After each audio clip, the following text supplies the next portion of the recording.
I am so excited to be here today. This is way overdue. I am here with Mian LaVallee, Hello. and Mian can introduce herself. She doesn't really need an introduction, and I will do my own little introduction after. But can you introduce yourself, Mian? Yes, my name is Mian LaVallee. I am an empathic cancer. I am the senior partner at the Wilson Group team, which is the #1 team in Keller Williams, Chestnut Hill, and Newton. Yay. And I am also a Cancer. I know. I'm also an empath. I was very excited when we talked about doing this because I haven't had anybody outside of the brand, outside of our company on yet. And everything about this is supposed to be collaborating with different people, what they're doing. And the way that Mian and I met, well, we met just through industry events and things like that, with Ryan and all that, kind of back when when I was more out on like the On the, circuit. And now I'm just home and in bed and attempting to sleep more than 3 hours every night. yep. But you stayed in touch. And I was always so impressed with the way that you prioritize relationships within the industry. And so when I was thinking about having you on, I'm like, she has to be the first person that comes on from outside of the company because that's really what you emphasize, and how you operate. So thank you for doing this. And thank you for doing that. Thanks for kind of staying in touch. And you've So, actually brought a lot of people into my realm and orbit that I probably wouldn't have been able to connect with. So I think that that's like basically what I want to run through today is just how you operate your business and being that connector and how you look at that. Because right now it's very noisy. Everything's very noisy, but I feel like the industry is so noisy and it's really easy to get stressed about stuff that we can't control. What's going to happen with this? What's going to happen with that? With I don't even need to talk about it because we all know what we're alluding to. But what you can do is control your relationships, control a lot of the business and the way that you're operating and bringing things in. So I want to just walk through how you operate if you're open to that today. That yeah, I'm super grateful because I've been a big fan of the podcast for a long time and been begging to come on. So I'm glad that the follow-up worked, seemed to work here at least. But I think for me, it's for me the concept of um, not just pouring my efforts and energy into the end user or the client, which is of course my #1 priority and certainly at the focus of our entire group. But my decision to like actually start pouring into our own colleagues and really trying to strengthen and foster those relationships kind of was bred out of I felt a lack of that community within our industry. I felt it was not necessarily the opposite, which was catty and negative. I just felt it was very void of feel a sense of community, specifically within the female community within realtors in Boston. And so I just decided to create a community. I decided to try to seek out people who were obviously doing great business, but really ones that I admired and looked up to and was intrigued by what they were doing and wanted to learn from them. It was so initially a very selfish endeavor. I wanted to be next to them and hear about what was working for them and how it was working for them and really kind of take what I could while also being as mutually beneficial to them as possible. So an open book on whatever I was doing. But there was other criteria, in fact, way more important criteria than their business numbers and their volume and their units was, could I actually have a cup of coffee or a glass of wine with them? Because if I couldn't, it didn't really matter what they were doing because it wasn't going to be a sustainable long term. So that's my first thing. Do I even like you? And I think right. another thing we should probably go back to basics on because that's why people are choosing to hire us to begin with. We all do the same thing in a bit of a different way, which we try to sell your home for the best price, or we try to represent you on the buy side, get you the best deal. But that in between stuff is the stuff that is really important. And that in between stuff is what's going to make or break if those people ever call you again or tell 12,000 more people about you, which is thankfully how my business has grown and been successful as of this this year for this. Yeah, it's funny. We use the term referable experience, which I feel like you've really, whether you use that term, like really coined, because I feel like even when I interact with you, however it is, it's memorable. It's something specific. It's specific to you. And that was a piece I wanted to underscore is that it's great to see how people are doing things that are different too. Like you and I believe are just very different. Our styles are different. We get along really well. I honestly think that might be why. It's like not going out and finding people that would do things exactly how you would do them, just finding that mutual respect. And that's so important. I know that we have more industry listeners here than consumers, but it's so important to make sure that consumers and clients realize the importance of the relationships within the industry. If you're going to work with an agent, that they are someone that's well respected, that they are someone that's good to work with, it's going to impact you as a buyer or a seller. If you're working with an agent who doesn't, like they say, play nicely in the sandbox, especially in this industry. I mean, I talk to so many New York brokers and things like that. It's like Boston's very tight knit. And a lot of people do play very nicely and do collaborate. And you don't want to be the one that's not. You don't want to be the one that's not, and you don't want to get that reputation. And then more than that, I just feel like if I choose not to play nice in the sandbox, or if I choose not to put myself out there, and, a lot of the women I initially didn't really know. So there was some, vulnerability in being like, hey, do you want to be my friend? Do you want to learn about what I'm doing? I'd love to learn about what you're doing. And they could have easily been like, no, I'm all set. But if you just don't do that because your fear of either rejection, or your fear of maybe they won't reach out back to me, or I don't think I have the time for it, you are doing your clients a disservice. And then ultimately you, I mean, I'm doing it because I want to make my job easier. I want to get my clients their offers accepted faster. I want, if they don't get it accepted faster, I want to make sure that I have as many data points as possible to bring back to my clients. And that only happens because we're friendly and we know each other, and they know that I'm going to help them in that same way on the return. So, it's a strategic decision. Obviously, most of the women that I have reached out to, you included, is because I love and admire you and I see you're doing incredible business. But I also have to like you. And so that to me was the big decider on if I felt like this was going to be powerful and long term, and it was. And so for the past several years, I think it's like 6+ years now, we have been having these, I call them dinners, but we've been having these, I think, round tables where we all just get together, and believe it or not, real estate, we speak about it, but it's not the biggest topic on the agenda. It's almost everything else. And since we've started having these collaborative dinners or roundtables, we've just made each other so much more money, so many more referrals, so much more communication and collaboration, and really become really good friends. Right.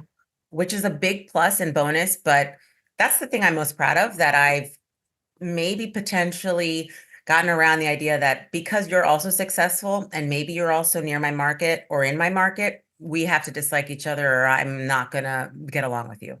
Right. I don't like that. It doesn't sit well with me. I think there's plenty of money and plenty of clients and plenty of room at the top. And I think that I think if I was so silly to think that I was just so great that I didn't need any help, I would never be better. So I want to be around people who are doing better than me so I can try to be better myself. And then I also think it would be absurd and not right if I was doing something that was really successful and helpful in my business, then I couldn't share that with somebody else. So that's Right. all this kind of connections is.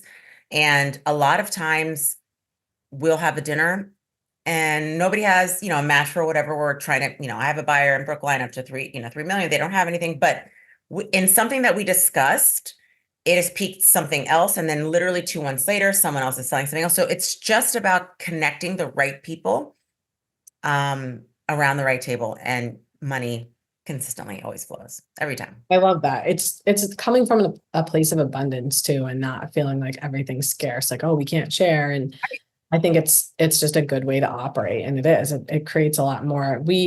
I reference a company a lot on here, and that's one thing that we do. It's very different from a lot of other companies. I mean, I just told you this morning, a lot of times I run through our hot sheets, or I pull a hot sheet from MLS, and I'll hit someone from a different office and be like, hey, just so you know, this meeting is at this time on this weekend. A lot of times when someone's new to the company, they're like, what? Like, I can go plug in any office. I can go, I'm welcome to be like, no one's gonna, it's like, that's how we operate. Like, that's the thought. Like, you are more than welcome. And they're going to meet you with open arms and give you ideas on whether, like, how you should price it or what might help, because everybody's just like, okay, like you said, there's room at the top. Let's all collaborate. Let's all get this done together. And that's really why I think I honed in and thought it was so interesting that you were putting these groups together, because admittedly, the first time that I chose to go. It was one of the dinners you were hosting. It's probably like 30 people and nobody from our company. And I thought like, I don't know if I'm going to be well received. I think I was pregnant. I had to be sober. I was like, I don't know. I don't know if people are going to like me here. And it was amazing. And everybody had like cool ideas and it continues to grow. Can you talk us through not just those, but what you do with your clients too? Because I know you do a lot of this with your clients as well. Yeah, I feel like it was so successful and has been so successful and continues to be the concept of just bringing different but like-minded people together, that I decided, why am I not doing this with my clients? My clients would also benefit from seeing or knowing people that maybe they would never have otherwise known or seen before, but the common denominator is me. And it's a good common denominator because if I like you, likelihood is you will like each other. It's unlikely usually that I like her and I like her, but they don't like each other. It's not usually the case, but there's a first for everything. Um, so yeah, started doing with my clients. So I would say, okay, I've got about 15 people in the last 4 or 5 years that have bought in Wayland and Sudbury. Let's have a Wayland and Sudbury dinner. And I would seat them. Everybody knows I love a seating chart. I would seat them specifically next to somebody that maybe they could speak to, or have something in common with. And at the end of the night, we're all in a joint text, and those texts are still happening. And it's about the most random and mundane things.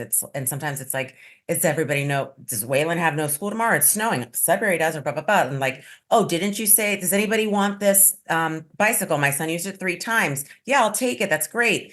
And now everybody sees each other at the grocery store. So I just think that if you, in addition to being great at your job, which is critical, and obviously knowing what you're doing out there in the world, if you can contribute in some other way, like connecting people, especially when it feels so alone sometimes out there, it's the most, that's the most thing I'm proud of, that somebody goes, oh yeah, I met you at or with Mian. Great. It makes me feel like I did something, because a lot of times it feels very alone. It feels very isolated. If you're a working mom, you don't sometimes get to see your kids on time. Sometimes you have to make decisions. Do I go to this listing or do I go to that soccer game? Um, Specifically, if you're a realtor, your weekends are Monday, Tuesday, so you're not like getting days off. So, um, on the realtor side, I think coming together and having those conversations and feeling supported, that yes, we all sort of feel that way. Yes, we all sort of don't always see ourselves measuring up, but we're doing a great job, is affirming and important. And then on the client side, being able to have very similar conversations, they would say, oh my God, I also drug me on through 55 houses. Did you see this one? Did you see that one? And so they also get to see that their experience, which felt so incredibly crazy to them, is not unique, that this other woman also had that same situation and she almost didn't buy it here. And then her husband said this, or vice versa.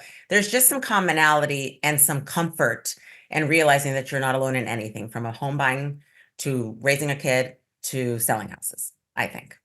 I love that. It's such a good approach to the business because, like you said at the beginning, it's just you have to find that. You have to find that approach that's going to make you feel fulfilled. I want to also drill in on your kids, the approach, and why you take this approach with your children. And I think that's another point of connection we have. You have children and are kind of a mentor for me in that capacity, because I'm just kind of wrapping my arms around this and how to like sort of balance it all. But I thought it was interesting that a lot of this is kind of around that too, and what you're showing them. Yeah, I specifically, well, first of all, I can't be your mentor. I don't know what I'm doing, but I'm pretending like I do. So you got to fake it till you make it. And hopefully, yes, hopefully they'll be okay human beings as they leave soon from the nest. But I have a 15, 13, and 9-year-old. So yeah, you're in the very baby dumb days of life. And I do remember it. And it's almost like you should have a standing ovation every day, because the things that you have to do at night does not decrease to the things that you have to do during the day. They both have to coexist. And it's sometimes extremely overwhelming and thankless, and you are doing it. So congratulations, number Thank one. you. But number two, I specifically wanted to have these parties and specifically focus on bringing women together and in my home, because I wanted to teach my daughters that that was the way they need to operate out there in the world, that there really was no room for mean girlness. There was no room for, um, I don't want her to have it. I only want it. I just felt like it's a lot more catty out there in the teenage world, maybe because of social media. And I wanted them, I remember when we first started having these dinners, my oldest said, well, who's at our house? Are those your clients? I said, no, those are my friends, but they're realtors too. And my daughter was like, I don't understand it. Are they in your office? I said, no, they're all in different offices. And she's like, so they're like your competition? And I go, yeah, I guess. And she's like, why would you have them at our house? I go, oh, because I'm not scared. I'm not scared of them. I think they're great. I think she's Right. funny. I like her style. I like her outfit. I like this. I like that. They are a realtor, but there are also these other million things that are great. And why would you just decide to not like them for that one thing when you could love them for these other things? Right. Right. So that Exactly. that changed how I think they thought about things. And I also wanted to talk about how all of that you just said and everything that we've talked about translates to your social media. Cause I also feel like that comes across really clear to me through that. I think that's another reason we stayed in touch. Yeah.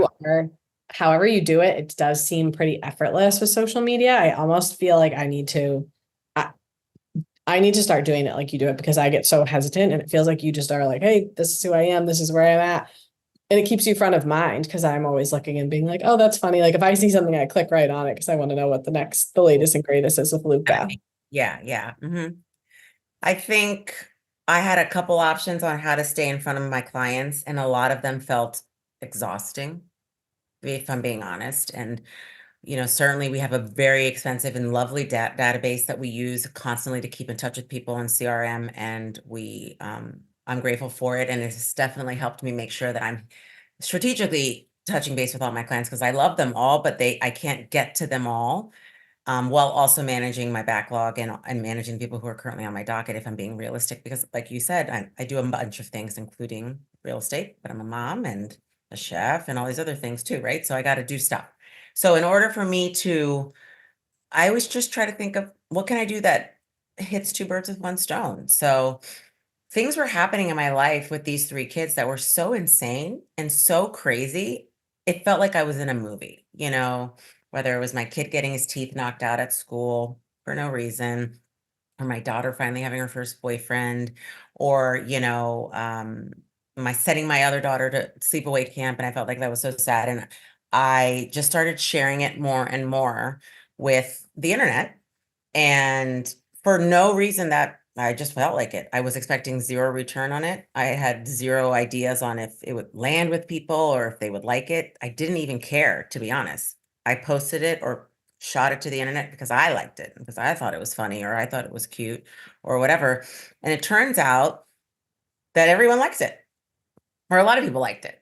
And I think that it really started clicking for me when the more and more things that I would post or share about my life, like for instance, my husband disrespects my couch every night and puts his shoes on the couch. Would like take a video of him one more time, or he would leave the fridge open, the beeping, beep, beep, beep, for 2.5 minutes, and he'd just walk around the island, and I'd be like, hello.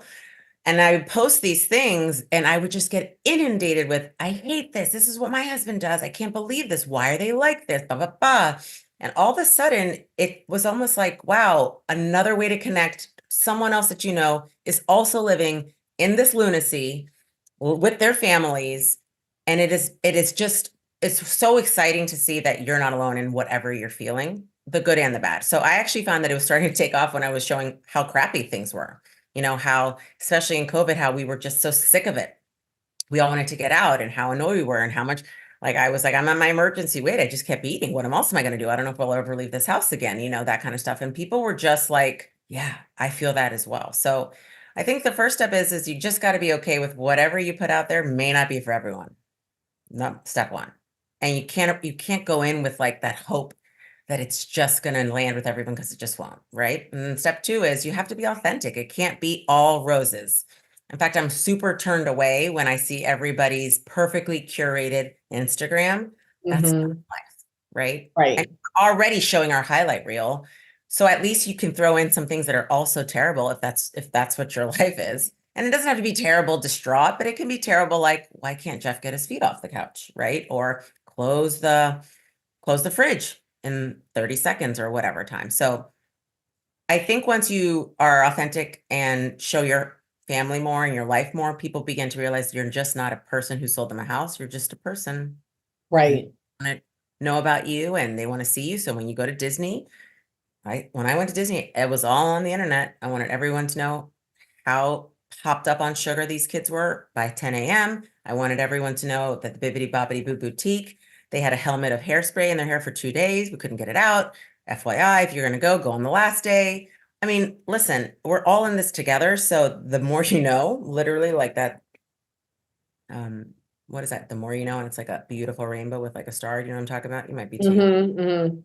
So anyways, I just started sharing stuff and it's just started catching on. And now it is thankfully taken the place of me having to call every single one of my clients, because my clients are usually following me on social media and they see. And now they just talk to me like, how's Sophie doing? And they haven't seen Right. 5 or 6 years. Some of them haven't even met her. Right. I heard your dog Harry is a rescue. Where did you get him from? And that kind of stuff. So the more you can, I think people don't necessarily know that they can connect with you in a certain way until you show them. And I think that's sometimes very scary. And we give so much of ourselves to our clients that we don't want to give them everything. But I think you might find you'd make more money if you just show them who you really are, because they'll be so grateful to know that you're just a regular person like them. Right.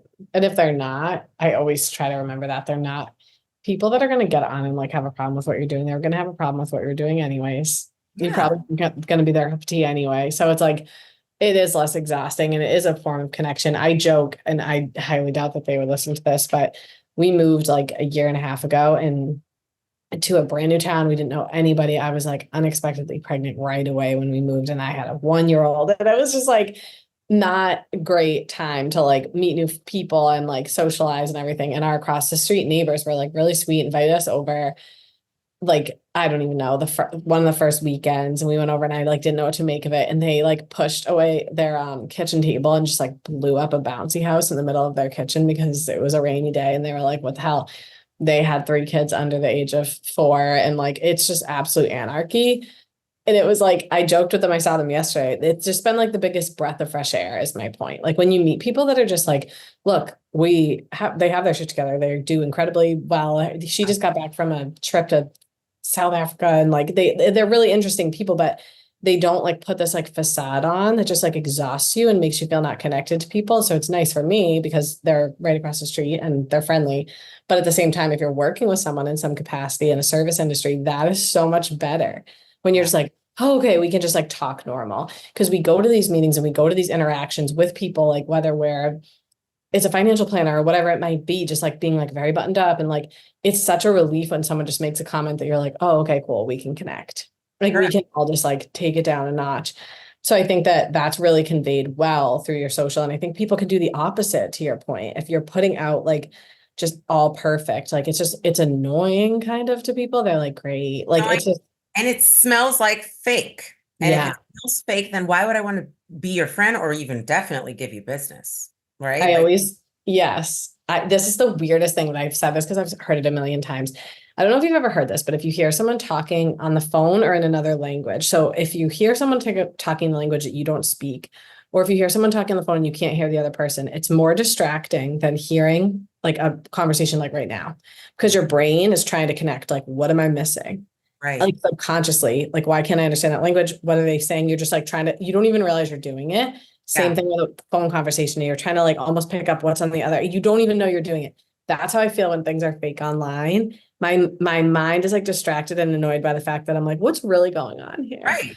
But it's fun when someone's just real, because you're like, okay, cool. Like we don't have to spend that like mental energy. I know what's going on here, and I can decide right away if we're a good fit or not. Right. I never even thought of it that way, but it's so true. The mental energy spent on trying to decide, and you have to do it quickly, 2, 3 seconds.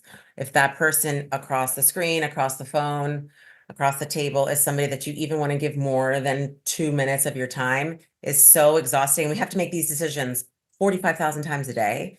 So Mhm. just take that one less thing off of your plate and just be you. Also, by the way, it's if you're fake, you're obviously putting different fake hats on. So how exhausting is that? So it's Yes. exhausting for the end user, the person who's seeing your fake life, because we all know we're like, what's going on? What's happening back there? How is her kid dressed so perfectly? My kids look like crap the day after Christmas. Everyone's all, Christmas out, whatever, right? Or how does her living room look so great? I want to see the crazy living room. I want to see all of the wrapping paper strewn everywhere. I want to see I always show Jeff in the most ridiculous light. And it's not because I'm mean, it's because he gives me a lot of opportunity, number one. And also, so that's on him. And number two, because I think that's really what we're all up against. Like, I'll take videos of Jeff at Thanksgiving every year and post them that he's asleep on the couch at 1 o'clock. And I'm like, what's going on? It's Thanksgiving. And he's like, this is what I'm supposed to be doing. So I have to assume that someone else's house, someone else's husband is also passed out on the couch in the middle of Thanksgiving, not really helping, but available to eat as soon as I say, okay, it's ready. So I don't necessarily think showing the less than ideal parts, or maybe the construed as less than ideal parts of your life, hurt your business or are not a good thing. I think it's the exact opposite. I think in terms of making you money, I think it makes you more relatable, more real, and certainly more approachable. And then in terms of your own self, just being more true to yourself allows you to just breathe and be free. Like, Right. No, I no love it. masks, there's no hat I have to put on. Kind of, it is what it is. So it's easier for me. Yes. Yeah. All right. Well, I love that. I feel like I need to wrap this in a way of like you and I could sit and talk for like 4 hours. But the moral of the story here is we met because you put yourself out there, make connections with people that you like. Don't hesitate to do that. I think there's way more people like us out there than people think. It's a tricky time right now. We're all a little stressed. Let's not take it out on each other. The best thing we can do for consumers, because that's my biggest fear in all of this and what's coming, is that the consumer, like always, whenever, I don't even want to say it, but other big entities get involved, a lot of times it ends up, it's the little man that gets hurt. And so I think the worst thing we can do is get distracted by that and feel and almost like turn on each other, because what we need to do is come together, be sure that the consumer understands like what's in their best interest, how we can support that in them and each other. That there's more than enough room at the top, that you should never hesitate to reach out, because I did learn that too. I love that you said that, kind of self-serving, but who cares? Like I'll offer anything. Like, how do you do that? People love to share. So just connect with each other and connect with us. Where can people find you? People can find me online. Our Wilson Group page is chock full of things. And we try to implement the same kind of philosophy there too. Obviously, we will tell you what we sold this week and what we didn't and all that other stuff, but we'll also tell you things that are happening this week. So if it's about to be April vacation, we're going to list all the things that you can do with your kids in Boston so you have something to do. If we happen to be, if we have different, we sell all over Boston. So if we have a listing in a certain town and they have a special restaurant, we almost always get it catered by them, because we want to make sure that we're turning our monies back into the community that we're serving to. So at Wilson Group, RE is our Instagram and Facebook handle, and Twitter, I believe. And then mine is at MP LaVallee, and that's my Instagram and Facebook handle too. So feel free to follow me. I love it. And host something, do something, and message both of us, or at least me, and I'll put you in touch with Mian and tell me that you did it. Even if you just invite a few, to our point earlier, a few moms out that are in the same kind of age range as you, or the same part of life, or a couple people, new parents from your town, to connect people, or just make a connection. That's your homework. I always try to leave people with one thing they should do. Shoot us a message, tell us that you did it. I honestly think it's the best thing we can do right now, is just focus on what we can control. Yeah, let's start finding more people who do good in our business and start using them more. And so if you're up against somebody, and or if you're on the other side of a transaction and they were great, just say, hey, let's get coffee. Thank you for being a normal person. You will find so much more business will come from just that one extension of a handshake. I love it. Thank you so much for taking the time today. You're welcome. Thanks for having me. I appreciate it.